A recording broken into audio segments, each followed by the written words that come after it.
ಎಲ್ರಿಗೂ ನಮಸ್ಕಾರ. ಪ್ರಿಮನು TV Kannada YouTube ಚಾನಲ್ಗೆ ನಿಮ್ಮೆಲ್ಲರಿಗೂ ಕೂಡ ಸ್ವಾಗತ. ಸ್ನೇಹಿತರೆ, ಇವತ್ತಿನ ವಿಡಿಯೋದಲ್ಲಿ ಶಿಕ್ಷಕರ ನೇಮಕಾತಿಗೆ ಸಂಬಂಧಪಟ್ಟ ಹಾಗೆ ಒಂದು ಇಂಪಾರ್ಟೆಂಟ್ ಅಪ್ಡೇಟ್ ಬಗ್ಗೆ ಮಾತಾಡೋಣ. ಇತ್ತೀಚೆಗೆ ಅಂದರೆ ಇವತ್ತು ಪತ್ರಿಕೆಯಲ್ಲಿ ಪ್ರಕಟವಾಗಿರುವಂತಹ ಒಂದು ಮಾಹಿತಿಯ ಪ್ರಕಾರ ಶಿಕ್ಷಕರ ನೇಮಕಾತಿ ಪ್ರಕ್ರಿಯೆಗೆ ಸಂಬಂಧಿಸಿದ ಕೆಲವೊಂದು ಗೊಂದಲಗಳು ಹಾಗೆ ಪ್ರಕರಣಗಳ ವಿಚಾರದಲ್ಲಿ ನ್ಯಾಯಾಲಯ ಒಂದು ಮಹತ್ವವಾಗಿರ್ತಕ್ಕಂತಹ ಅಭಿಪ್ರಾಯವನ್ನು ವ್ಯಕ್ತಪಡಿಸಿರುವಂಥದ್ದು. ಅದರಲ್ಲೂ ಇಂಪಾರ್ಟೆಂಟ್ ಆಗಿ ಮುಂದಿನ ದಿನಗಳಲ್ಲಿ ಶಿಕ್ಷಕರ ನೇಮಕಾತಿ ಪ್ರಕ್ರಿಯೆಯಲ್ಲಿ ಈ ರೀತಿ ಸಮಸ್ಯೆಗಳು ಮತ್ತೆ ರಿಪೀಟ್ ಆಗಬಾರ್ದು ಅನ್ನೋ ಥರ ಎಜುಕೇಷನ್ ಡಿಪಾರ್ಟ್ಮೆಂಟ್ಗೆ ತುಂಬ ಕೇರ್ಫುಲ್ ಆಗಿ ಡೆಸಿಷನ್ಸ್ನ ತೊಗೋಬೇಕು ಅನ್ನುವಂತಹ ಒಂದು ಸಂದೇಶ ಕೂಡ ಸಿಕ್ಕಿರುವಂಥದ್ದು. ಹಾಗಾದರೆ ಈ ಒಂದು ಪ್ರಕರಣ ಏನು, ಈಗ ನಡೀತಾ ಇರತಕ್ಕಂತಹ ಡಿಸ್ಕಷನ್ ಏನು, ಅಭ್ಯರ್ಥಿಗಳ ಆತಂಕ ಏನು, ಮುಂದಿನ ಒಂದು ಟೀಚರ್ಸ್ ರಿಕ್ರೂಟ್ಮೆಂಟ್ ಮೇಲೆ ಇದರ ಒಂದು ಇಂಪ್ಯಾಕ್ಟ್ ಏನಾಗುತ್ತೆ, ಎಲ್ಲವನ್ನ ಕೂಡ ಡೀಟೇಲ್ಡ್ ಆಗಿ ಈ ವಿಡಿಯೋದಲ್ಲಿ ನೋಡೋಣ. So please watch this video till the end. Okay, so ಸ್ನೇಹಿತರೆ, ಕರ್ನಾಟಕದಲ್ಲಿ ಶಿಕ್ಷಕರ ನೇಮಕಾತಿ ಅಂತಂದರೆ ಸಾವಿರಾರು ಅಭ್ಯರ್ಥಿಗಳು ಕಾಯ್ತಾ ಇರ್ತಕ್ಕಂತಹ ಒಂದು very important process. So notification ಯಾವಾಗ ಬರುತ್ತೆ, ವೇಕೆನ್ಸಿ ಎಷ್ಟಿರುತ್ತೆ, ಯಾವ ಅಭ್ಯರ್ಥಿಗಳು ಎಲಿಜಿಬಲ್ ಇರ್ತಾರೆ, ರೂಲ್ಸ್ ಏನಾಗಿರುತ್ತೆ, ರಿಸರ್ವೇಷನ್ ಹೇಗಿರುತ್ತೆ, ಹೀಗೆ ಎಷ್ಟೊಂದು ಕ್ವೆಶನ್ಸ್ ಅಭ್ಯರ್ಥಿಗಳ ಮುಂದೆ ಇರುತ್ತೆ. ಆದರೆ ಕೆಲವೊಂದು ಸಲ ನೇಮಕಾತಿ ನೋಟಿಫಿಕೇಶನ್ ಬಂದಮೇಲೆ ರೂಲ್ಸ್ ಅಥವಾ ಎಲಿಜಿಬಿಲಿಟಿಗೆ ಸಂಬಂಧಪಟ್ಟ ಹಾಗೆ ಆಬ್ಜೆಕ್ಷನ್ಸ್ ಬರ್ತವೆ. ಆಮೇಲೆ ಕೆಲವರು ಕೋರ್ಟ್ ಮೊರೆ ಹೋಗ್ತಾರೆ. ಸೊ ಇದರಿಂದ ಆಗ್ತಕ್ಕಂತಹ ಒಂದು ದೊಡ್ಡ ಸಮಸ್ಯೆ ಏನಪ್ಪ ಅಂತ ಹೇಳಿದ್ರೆ ರಿಕ್ರೂಟ್ಮೆಂಟ್ ಪ್ರಾಸೆಸ್ ಡಿಲೇ ಆಗ್ತಕ್ಕಂತಹ ಚಾನ್ಸಸ್ ಇರುತ್ತೆ. ಸೊ ಇಲ್ಲಿ ನಿಜವಾಗಿಯೂ ಕೂಡ ಹೆಚ್ಚು ತೊಂದರೆ ಆಗ್ತಾ ಇರೋದು ಯಾರಿಗೆ ಅಂತಂದರೆ ಸೀರಿಯಸ್ ಕ್ಯಾಂಡಿಡೇಟ್ಸ್ಗೆ. ಯಾಕಂದರೆ ಅವರು ತಿಂಗಳುಗಟ್ಟಲೆ, ಕೆಲವೊಂದು ಸಲ ವರ್ಷಾನುಗಟ್ಟಲೆ ಪ್ರಿಪ್ರೇಷನ್ ಮಾಡ್ಕೊಂಡಿರ್ತಾರೆ. ಸೊ ನೋಟಿಫಿಕೇಷನ್ಸ್ಗೋಸ್ಕರ ವೆಯ್ಟ್ ಮಾಡ್ತಾ ಇರ್ತಾರೆ. ಬಟ್ ಲೀಗಲ್ ಇಶ್ಯೂಸ್ ಬಂದಾಗ ಪ್ರಾಸೆಸ್ ಡಿಲೇ ಆಗಬಹುದು. ಸೊ ಇವಾಗ ಕೋರ್ಟ್ ಹೇಳಿರ್ತಕ್ಕಂತಹ ಒಂದು ಪ್ರಮುಖ ವಿಷಯ ಏನು ಅಂತ ಹೇಳಿದ್ರೆ, ಸೊ ಈ ಒಂದು ನ್ಯೂಸ್ ಪೇಪರಲ್ಲಿ ಬಂದಿರತಕ್ಕಂತಹ ಮಾಹಿತಿ ಪ್ರಕಾರ ಶಿಕ್ಷಕರ ನೇಮಕಾತಿಗೆ ಸಂಬಂಧಪಟ್ಟ ಹಾಗೆ ಸರ್ಕಾರ ಮತ್ತು ಶಿಕ್ಷಣ ಇಲಾಖೆ ಮುಂದಿನ ದಿನಗಳಲ್ಲಿ ಪ್ರಾಪರ್ ಲೀಗಲ್ ಅಡ್ವೈಸ್ ತಗೊಂಡು ಸರಿಯಾಗಿರ್ತಕ್ಕಂತಹ ಡೆಸಿಷನ್ಸ್ನ ತಗೋಬೇಕು ಅನ್ನುವಂತಹ ಒಂದು ಅಭಿಪ್ರಾಯ ವ್ಯಕ್ತವಾಗಿರುವಂಥದ್ದು. ಸೊ ಇದು ತುಂಬ ಇಂಪಾರ್ಟೆಂಟ್ ಪಾಯಿಂಟ್ ಆಗಿರುತ್ತೆ. ಯಾಕೆ ಅಂದರೆ ನೋಟಿಫಿಕೇಶನ್ ರಿಲೀಸ್ ಮಾಡೋ ಮೊದಲು ಎಲ್ಲ ರೂಲ್ಸ್ ಮತ್ತು ಕಂಡೀಷನ್ಸನ್ನು ಸರಿಯಾಗಿ ಪರಿಶೀಲಿಸಬೇಕು. ಸೊ ನೋಟಿಫಿಕೇಶನ್ ಬಂದ ಮೇಲೆ ಅಭ್ಯರ್ಥಿಗಳ ಒಂದು objections, court case, recruitment delay, exam postpone, result delay, so ಹೀಗೆ ಒಂದ್ರ ಮೇಲೆ ಒಂದರ ಥರ ಪ್ರಾಬ್ಲಮ್ಸ್ ಬರ್ತಾ ಹೋಗುತ್ತೆ. So the best solution is ಮೊದಲೇ ಎಲ್ಲ ರೂಲ್ಸನ್ನು ಕ್ಲಿಯರ್ ಆಗಿ ಮಾಡಿ ಆಮೇಲೆ ರಿಕ್ರೂಟ್ಮೆಂಟ್ ಪ್ರಾಸೆಸನ್ನು ಸ್ಟಾರ್ಟ್ ಮಾಡೋದು. ಸೊ ಇಲ್ಲಿ ಕೆಲವು ಅಭ್ಯರ್ಥಿಗಳು ನೇಮಕಾತಿ ಅಧಿಸೂಚನೆಗೆ ಸಂಬಂಧಪಟ್ಟ ಹಾಗೆ ಆಬ್ಜೆಕ್ಷನ್ಸ್ನ ವ್ಯಕ್ತಪಡಿಸಿರೋದು ಕಂಡು ಬಂದಿದೆ. ಮುಖ್ಯವಾಗಿ ಕೆಲವು ಭಾಷಾ ಮಾಧ್ಯಮ ಹಾಗೆ ಅಲ್ಪಸಂಖ್ಯಾತ ಶಿಕ್ಷಣ ಸಂಸ್ಥೆಗಳಿಗೆ ಸಂಬಂಧಪಟ್ಟ ಹುದ್ದೆಗಳ ವಿಚಾರದಲ್ಲಿ. ಸೊ ಈ ಒಂದು ಗೊಂದಲಗಳಾಗಿರುವಂಥದ್ದು. ಅಂದರೆ ಯಾವ ಶಾಲೆಗಳ ವೇಕೆನ್ಸೀಸನ್ನು ಪರಿಗಣಿಸಬೇಕು, ಯಾವ ಮೀಡಿಯಂ ಅಭ್ಯರ್ಥಿಗಳಿಗೆ ಯಾವ ಎಲಿಜಿಬಿಲಿಟಿ ಇರಬೇಕು, ಆ್ಯಂಡ್ ನೇಮಕಾತಿ ರೂಲ್ಸ್ ಸರಿಯಾಗಿ ಫಾಲೋ ಆಗ್ತಾ ಇದೆಯಾ. ಸೊ ಈ ರೀತಿ ಪ್ರಶ್ನೆಗಳು ಇಲ್ಲಿ ಇಂಪಾರ್ಟೆಂಟ್ ಆಗಿರುತ್ತೆ. ಸೊ ಟೀಚರ್ಸ್ ರಿಕ್ರೂಟ್ಮೆಂಟ್ನಲ್ಲಿ ಒಂದು ಸಣ್ಣ ಕನ್ಫ್ಯೂಷನ್ ಕೂಡ ಸಾವಿರಾರು ಅಭ್ಯರ್ಥಿಗಳ ಫ್ಯೂಚರ್ ಮೇಲೆ ಇಂಪ್ಯಾಕ್ಟ್ ಮಾಡ್ಬೋದು.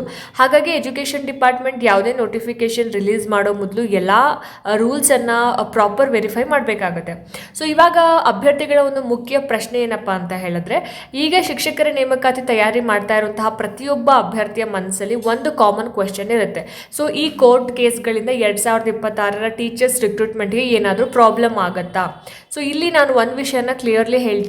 ಪ್ರತಿಯೊಂದು ಕೋರ್ಟ್ ಕೇಸ್ ಬಂದ ತಕ್ಷಣ ಸಂಪೂರ್ಣ ಟೀಚರ್ಸ್ ರಿಕ್ರೂಟ್ಮೆಂಟ್ ಕ್ಯಾನ್ಸಲ್ ಆಗುತ್ತೆ ಅಥವಾ ಸ್ಟಾಪ್ ಆಗುತ್ತೆ ಅಂತ ಅರ್ಥ ಅಲ್ಲ.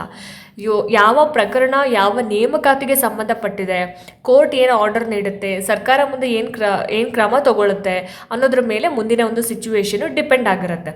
ಸೊ ಹಾಗಾಗಿ ಯಾವುದೇ ಒಂದು ವಾಟ್ಸಪ್ ಮೆಸೇಜಸ್ ಆಗಿರ್ಬೋದು ಅಥವಾ ಸೋಷಿಯಲ್ ಮೀಡಿಯಾ ನ್ಯೂಸ್ ನೋಡಿ ಪ್ಯಾನಿಕ್ ಆಗೋದು, ಈ ಥರ ಎಲ್ಲ ಮಾಡೋದಕ್ಕೆ ಹೋಗಬೇಡಿ. Always wait for official information.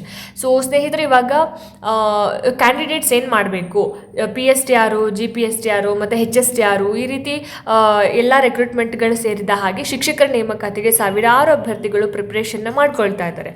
But ಇಂತಹ ಒಂದು ಕೋರ್ಟ್ ಅಪ್ಡೇಟ್ಸ್ ಬಂದಾಗ ಕೆಲವರು ರಿಕ್ರೂಟ್ಮೆಂಟ್ ಬರುತ್ತೋ ಇಲ್ವೋ, ಎಕ್ಸಾಮ್ ನಡೆಯುತ್ತೋ ಇಲ್ವೋ, ಕೇಸ್ ಮುಗಿದ ಮೇಲೆ ಓದೋಣ ಅಂತ ಪ್ರಿಪ್ರೇಷನ್ನ ಸ್ಟಾಪ್ ಮಾಡ್ತಾರೆ. But honestly this is a big mistake. ಯಾಕಂದರೆ ಎಕ್ಸಾಮ್ ಡೇಟ್ ಅನೌನ್ಸ್ ಆದಮೇಲೆ ಪ್ರಿಪ್ರೇಷನ್ ಸ್ಟಾರ್ಟ್ ಮಾಡಿದ್ರೆ ಪ್ರೆಷರ್ ಜಾಸ್ತಿ ಆಗುತ್ತೆ. ಸೊ ಇವಾಗ ನಮಗೆ ಜಸ್ಟ್ 45 ಡೇಸಲ್ಲಿ ನಮಗೆ ಯಾವ ಸಿಲೆಬಸ್ನು ಕವರ್ ಮಾಡೋಕ್ಕಾಗ್ತಾ ಇಲ್ಲ. ಆ್ಯಂಡ್ ಇವಾಗ ಇಲಾಖೆ ಏನು ಮಾಡ್ತಾ ಇದೆ, ಸಿಲೆಬಸ್ನ ಬಿಡ್ತಾ ಇದೆ, ರೆಫರೆನ್ಸ್ ಬುಕ್ಸ್ನ ಬಿಡ್ತಾ ಇದೆ. ಸೊ ಹಾಗಿದ್ದಾಗ ಈ ಒಂದು ಕೋರ್ಟ್ ಕೇಸ್ ಆಗುತ್ತೆ, ಸ್ಟೇ ಆಗುತ್ತೆ. ಆಮೇಲೆ BEdನವರು ಕೋರ್ಟ್ಗೆ ಹೋಗ್ತಾರೆ, ನಮಗೂ ಅವಕಾಶ ಕೊಡಿ ಅಂತ. ಆಮೇಲೆ ವಯೋಮಿತಿಗೋಸ್ಕರ ಕೋರ್ಟಿಗೆ ಹೋಗ್ತಾರೆ, ಓಕೆ ಇನ್ನೊಂದು 2 ತಿಂಗಳು ಮುಂದಕ್ಕೆ ಹೋಗುತ್ತೆ, ಪರವಾಗಿಲ್ಲ ಆಮೇಲೆ ಓದ್ಕೊಳ್ಳೋಣ ಅಂತಂದರೆ ನೀವು ಏನು ಅಂದ್ಕೊಂಡಿದ್ದೀರಿ ಅಲ್ಲ, ನಾನು ಟೀಚರ್ ಆಗಬೇಕು, ನಾನು HSTR ಆಗಬೇಕು, GPSTR ಆಗಬೇಕು ಅಂತ ಡೆಫಿನೆಟ್ಲಿ ಅದು ಆಗೋಕ್ಕಾಗಲ್ಲ. ಸೊ ಹಾಗಾಗಿ ಕೋರ್ಟ್ ಕೇಸ್ ಏನಾದರೂ ಆಗಿರಲಿ ಅಥವಾ ಎಕ್ಸಾಮ್ ಪೋಸ್ಟ್ಪೋನ್ ಆಗುತ್ತೋ ಬಿಡ್ತೋ ದಟ್ ಈಸ್ ಸೆಕೆಂಡ್ರಿ. ಬಟ್ ಕೆಲವ್ರು ಹೇಳ್ತಾರೆ ಗೊತ್ತಾ, ಸ್ಟೇ ಆಗುತ್ತೆ, ತೊಂದರೆ ಏನಿಲ್ಲ, ಆರಾಮಾಗಿ ಓದ್ಕೊಳ್ಳೋಣ ಅಂತ. ನೀವು ಅವ್ರ ಮಾತೆಲ್ಲ ಕೇಳೋದಕ್ಕೆ ಹೋಗಬೇಡಿ. ಬಿಕಾಸ್ ನಾವು ಒಂದ್ಸಲ ಪಾಸಿಟಿವ್ ಆಗಿ ಅಂದ್ಕೊಂಡ್ರೆ ಅದು ನೆಗೆಟಿವ್ ಆಗಿ ಆಗ್ಬಿಡುತ್ತೆ, ನೆಗೆಟಿವ್ ಅಂದ್ಕೊಂಡ್ರೆ ಪಾಸಿಟಿವ್ ಆಗಿಬಿಡುತ್ತೆ. ಸೊ ತುಂಬ ಜನಕ್ಕೆ ಇನ್ನೂ ಓದೋದಕ್ಕೆ ಟೈಮ್ ಬೇಕು. ಆ ವಿಚಾರವಾಗಿ ನಾವು ಸರ್ಕಾರದ ಹತ್ರ ಮನವಿಗಳನ್ನ ಮಾಡ್ಕೋಬೋದು. ಅದು ಬಿಟ್ಟು ಕೋರ್ಟ್ಗೆ ಹೋಗಿ ಸ್ಟೇ ತರ್ತಾರೆ, ನಮಗೆ ಇನ್ನೂ 2 ತಿಂಗಳು ಟೈಮ್ ಎಕ್ಸ್ಟ್ರಾ ಸಿಗುತ್ತೆ ಅನ್ನುವಂತಹ ಒಂದು ಮೆಂಟಾಲಿಟಿಯಿಂದ ಹೊರಗಡೆ ಬಂದುಬಿಡಿ. ಓಕೆ, ಸೊ ನೋಟಿಫಿಕೇಶನ್ ಅಥವಾ ಕೋರ್ಟ್ ಅಪ್ಡೇಟ್ ನಮ್ಮ ಕಂಟ್ರೋಲ್ನಲ್ಲಿ ಇರೋದಿಲ್ಲ. ಸೊ ಇವಾಗ ನಿಮಗೆ ಟೈಮ್ ಸಿಗ್ತಾ ಇರಬೇಕಾದ್ರೆ ಸಿಲೆಬಸ್ನ ಕಂಪ್ಲೀಟ್ ಮಾಡ್ಕೊಳ್ಳೋದಕ್ಕೆ ಟ್ರೈ ಮಾಡಿ. ಬಟ್ ನಿಮ್ಮ ಪ್ರಿಪ್ರೇಷನ್ ಮಾತ್ರ 100% ನಿಮ್ಮ ಕಂಟ್ರೋಲ್ನಲ್ಲೇ ಇರಬೇಕು. ಓಕೆ, ಸೊ ನನ್ನ ಪ್ರಕಾರ ಈ ರೀತಿಯಾಗಿರ್ತಕ್ಕಂತಹ ಒಂದು ಪ್ರಕರಣಗಳಿಂದ ಒಂದು ಇಂಪಾರ್ಟೆಂಟ್ ಲೆಸನ್ ತೊಗೊಳ್ಬೇಕು. ಮುಂದಿನ ಒಂದು ಟೀಚರ್ಸ್ ರಿಕ್ರೂಟ್ಮೆಂಟ್ನಲ್ಲಿ ಯಾವ ಅಭ್ಯರ್ಥಿ ಎಲಿಜಿಬಲ್ ಮತ್ತು ಯಾರು ಎಲಿಜಿಬಲ್ ಅಲ್ಲ ಅನ್ನೋದನ್ನು ಇಲಾಖೆ ಸ್ಪಷ್ಟವಾಗಿ ತಿಳಿಸ್ಬೇಕು. Rules should be very clear. Okay, and second ಬಂದು vacancies details should be accurate. ಯಾವ ಶಾಲೆಯಲ್ಲಿ ಎಷ್ಟು ವೇಕೆನ್ಸೀಸ್ ಇದೆ ಅನ್ನೋದನ್ನು ಸರಿಯಾಗಿ ಪರಿಶೀಲಿಸಬೇಕು. And medium related rules should be clear. ಕನ್ನಡ ಮಾಧ್ಯಮ, ಇಂಗ್ಲೀಷ್ ಮಾಧ್ಯಮ ಮತ್ತು ಇತರ ಮಾಧ್ಯಮಗಳಿಗೆ ಸಂಬಂಧಿಸಿದ ಎಲಿಜಿಬಿಲಿಟಿಯಲ್ಲಿ ಕನ್ಫ್ಯೂಷನ್ಸ್ ಇರಬಾರ್ದು. ಆ್ಯಂಡ್ ಫೋರ್ತ್ ಒನ್ ಬಂದು legal verification before notification release ಮಾಡೋ ಮುಂಚೆ ಲೀಗಲ್ ಎಕ್ಸ್ಪರ್ಟ್ಸ್ನ ಸಲಹೆಯನ್ನು ಪಡ್ಕೊಂಡು ಎಲ್ಲ ನಿಯಮಗಳನ್ನು ಪರಿಶೀಲಿಸಬೇಕು.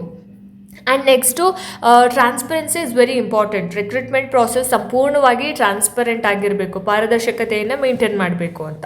ಸೊ ಒಂದು ವಿಷಯ ಯಾವಾಗಲೂ ನೆನ್ಪಿಟ್ಕೊಳ್ಳಿ, ನ್ಯೂಸ್ ಫಾಲೋ ಮಾಡಿ, ಬಟ್ ನ್ಯೂಸ್ ನೋಡಿ ಪ್ಯಾನಿಕ್ ಆಗೋದಕ್ಕೆ ಹೋಗಬೇಡಿ. ನಿಮ್ಮ ಕೈಯಲ್ಲಿ ಇರ್ತಕ್ಕಂತಹ ಕೆಲಸ ಏನು? ಸಿಲೆಬಸ್ ಕಂಪ್ಲೀಟ್ ಮಾಡೋದು, previous year question paper solve ಮಾಡೋದು, ಮಾಡೆಲ್ ಕ್ವೆಶನ್ ಪೇಪರ್ಸ್ ಪ್ರಾಕ್ಟೀಸ್ ಮಾಡೋದು, ಕನ್ನಡ ಆ್ಯಂಡ್ ಇಂಗ್ಲೀಷ್ ಇಂಪ್ರೂವ್ ಮಾಡ್ಕೊಳ್ಳೋದು, ಎಜುಕೇಷನಲ್ ಸೈಕಾಲಜಿ ಪ್ರಿಪೇರ್ ಮಾಡ್ಕೊಳ್ಳೋದು, ನಿಮ್ಮ ಸಬ್ಜೆಕ್ಟ್ ಮೇಲೆ ಸ್ಟ್ರಾಂಗ್ ಕಮಾಂಡ್ ಪಡ್ಕೊಳ್ಳೋದು. ಸೊ ಇವು ನಿಮ್ಮ ಕಂಟ್ರೋಲ್ ಇರಬೇಕಾಗಿರ್ತಕ್ಕಂತಹ ಒಂದು ವಿಷಯಗಳಾಗಿರುತ್ತೆ. ಕೋರ್ಟ್ ಕೇಸ್ ಯಾವಾಗ ಮುಗಿಯುತ್ತೆ, ಗೌರ್ಮೆಂಟ್ ಯಾವಾಗ ಫೈನಲ್ ಡಿಸಿಷನ್ ತೊಗೊಳುತ್ತೆ, ಇದು ನಮ್ಮ ಕೈಯಲ್ಲಿ ಇರಲ್ಲ. ಬಟ್ ಎಕ್ಸಾಮ್ ಬಂದಾಗ ನಾವು ಎಷ್ಟು ಪ್ರಿಪೇರ್ಡ್ ಆಗಿರ್ತೀವಿ ಅನ್ನೋದು ಮಾತ್ರ ನಮ್ಮ ಕೈಯಲ್ಲಿ ಇರುತ್ತೆ. So don't stop your preparation, keep learning, keep practising and stay updated. Okay, so ಒಟ್ಟಾರೆಯಾಗಿ ಹೇಳಬೇಕಂದ್ರೆ ಶಿಕ್ಷಕರ ನೇಮಕಾತಿ ಪ್ರಕ್ರಿಯೆಯಲ್ಲಿ ಯಾವುದೇ ಒಂದು ಅನ್ನೆಸೆಸರಿ ಕನ್ಫ್ಯೂಷನ್ ಉಂಟಾಗದೇ ಇರೋ ಹಾಗೆ ಸರ್ಕಾರ ಮತ್ತು ಎಜುಕೇಷನ್ ಡಿಪಾರ್ಟ್ಮೆಂಟ್ ಮುಂದಿನ ದಿನಗಳಲ್ಲಿ ಹೆಚ್ಚು ಕೇರ್ಫುಲ್ ಆಗಿ ಕೆಲಸ ಮಾಡಬೇಕು ಕೂಡ. ರೂಲ್ಸ್ ಕ್ಲಿಯರ್ ಆಗಿರಬೇಕು, ವೇಕೆನ್ಸೀಸ್ ಅಕ್ಯುರೇಟ್ ಆಗಿರಬೇಕು, ಲೀಗಲ್ ಇಶ್ಯೂಸ್ ಮೊದಲೇ ಪರಿಶೀಲನೆ ಮಾಡ್ಕೊಂಡಿರ್ಬೇಕು. ಯಾಕಂದರೆ ಇಲ್ಲಿ ಸಾವಿರಾರು ಅಭ್ಯರ್ಥಿಗಳು ತಮ್ಮ ಫ್ಯೂಚರ್ಗಾಗಿ ಈ ಟೀಚರ್ ರಿಕ್ರೂಟ್ಮೆಂಟ್ನ ಮೇಲೆ ನಿರೀಕ್ಷೆಯನ್ನು ಇಟ್ಕೊಂಡಿದ್ದಾರೆ. ಒಂದ್ಸಲ ರಿಕ್ರೂಟ್ಮೆಂಟ್ ಪ್ರಾಸೆಸ್ ಸ್ಟಾರ್ಟ್ ಆದರೆ ಅದು ಸ್ಮೂತ್ ಆಗಿ, ಟ್ರಾನ್ಸ್ಪರೆಂಟ್ ಆಗಿ ಮತ್ತು ಯಾವುದೇ ಒಂದು ಅನ್ನೆಸೆಸರಿ ಡಿಲೇ ಇಲ್ಲದೆ ಕಂಪ್ಲೀಟ್ ಆಗಬೇಕು. ಅಭ್ಯರ್ಥಿಗಳು ವರ್ಷಗಳ ಕಾಲ ಕಾಯುವಂತಹ ಒಂದು ಪರಿಸ್ಥಿತಿ ಬರಬಾರ್ದು. ಸೊ ಈ ವಿಷಯದ ಬಗ್ಗೆ ನಿಮ್ಮ ಒಪಿನಿಯನ್ ಏನು ಅನ್ನೋದನ್ನು ಕಮೆಂಟ್ ಸೆಕ್ಷನಲ್ಲಿ ತಿಳಿಸಿ. ಟೀಚರ್ಸ್ ರಿಕ್ರೂಟ್ಮೆಂಟ್ ನೋಟಿಫಿಕೇಷನ್ ರಿಲೀಸ್ ಮಾಡುವ ಮೊದಲು ಗೌರ್ಮೆಂಟ್ ಎಲ್ಲ ಲೀಗಲ್ ಇಶ್ಯೂಸನ್ನು ಕಂಪ್ಲೀಟಾಗಿ ಪರಿಶೀಲಿಸಬೇಕು ಅಂತ ನೀವು ಭಾವಿಸ್ತೀರಾ?